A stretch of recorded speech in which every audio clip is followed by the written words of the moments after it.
is very important topic or questions from sorts and indices frequently asked in SSC banking state exam. If you know this concept, you will get guarantee 1 marks. ಇದು ಬಹಳ important, ಇತ್ತೀಚಿನ competitive ಎಕ್ಸಾಮ್ಗಳಲ್ಲಿ ಬಂದಿದೆ. ಏನಪ್ಪ question ಅಂದರೆ, square root of x power x is infinity is equal to 1 ಅಂತ ಕೊಟ್ಟಾರೆ. ಎರಡು ಸೇರಿದರೆ 1 ಅಂತೇಳಿ ನಾವೇನು ಕಂಡುಹಿಡಬೇಕು? Find the value of x ಅನ್ನು ಕಂಡುಹಿಡಬೇಕು. ಸೊ ನಾವು ಸಿಂಪ್ಲಿಫೈ ಮಾಡಬೇಕಂದ್ರೆ, ಇವಾಗ ಸ್ಕ್ವೇರ್ ರೂಟ್ ಪವರ್ ಕೊಟ್ಕೊಂಡು ಹೋಗಿದ್ದಾರೆ ಅವರು, ಸ್ಕ್ವೇರ್ ರೂಟ್ ಪವರ್ ಕೊಟ್ಕೊಂಡು. ನಾನೇನು ಮಾಡ್ತೀನಿ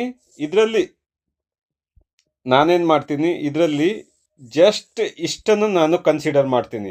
ಸೊ ನಾನು ಈ ಪವರ್ ಇನ್ಫಿನಿಟಿಯಲ್ಲಿ ನಾನು ಒಂದು ವ್ಯಾಲ್ಯೂನ ಜಸ್ಟ್ ಇದನ್ನು ನಾನು ರಿಮೂವ್ ಮಾಡಿದೆ ಅಂದ್ರೂ ಆ ಇನ್ಫಿನಿಟಿಗೆ ಏನು ಎಫೆಕ್ಟ್ ಬೀಳಲ್ಲ. ಸೊ ಹಾಗಾಗಿ ನಾನೇನು ಮಾಡ್ತೀನಿ, ಈ ಸ್ಕ್ವೇರ್ ರೂಟ್ ಪವರ್ನ ನಾನು ಪವರ್ನ 1/2 ಅಂತ ಕನ್ಸಿಡರ್ ಮಾಡ್ಕೋತೀನಿ.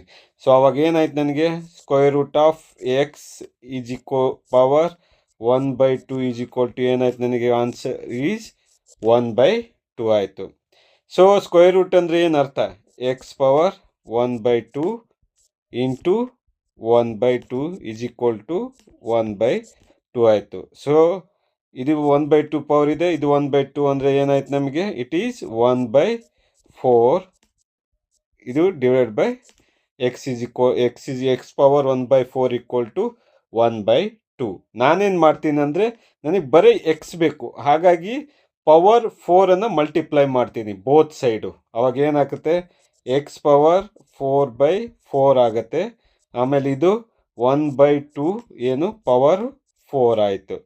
ಸೊ ಎಕ್ಸ್ ಪವರ್ 4/4 ಅಂದರೆ ಇದು ಕ್ಯಾನ್ಸಲ್ ಆಯಿತು, ಎಕ್ಸ್ ಉಳಿತು ನನಗೆ. ಸೊ 1/2 ಪವರ್ 4 ಆಯಿತು. So x is equal to 1/16 ಆಗುತ್ತೆ. ಸೊ ಆನ್ಸರ್ ಎಷ್ಟು ಬಂತು ನಮಗೆ, 1/16. ಸೊ ತುಂಬ ಟ್ರಿಕ್ಕಿ ಕ್ವಶನು, ತುಂಬ ಇಂಪಾರ್ಟೆಂಟು. ನಿಮಗೆ ಈ ಥರ ಎಕ್ಸ್ಪ್ಲನೇಷನ್ ಇಷ್ಟ ಆಯ್ತಂದರೆ ನನ್ನ ಚಾನಲ್ನ ಸಬ್ಸ್ಕ್ರೈಬ್ ಮಾಡಿರಿ, ಆಮೇಲೆ ಲೈಕ್ಗಳನ್ನು ಕೊಡ್ರಿ. ಸೊ ನಾನು ಹೆಚ್ಚಿನದಾಗಿ ಮ್ಯಾಥಮೆಟಿಕ್ಸ್ ರಿಲೇಟೆಡ್ ಇಂಪಾರ್ಟೆಂಟ್ ಟಾಪಿಕ್ಸನ್ನ ಅಪ್ಡೇಟ್ ಮಾಡ್ತೀವಿ. ನಿಮಗೆ ಕಾಂಪಿಟೇಟಿವ್ ಎಕ್ಸಾಮಿಗೆ ಭಾಳ ಮುಖ್ಯ ಆಗುತ್ತೆ. Thank you very much.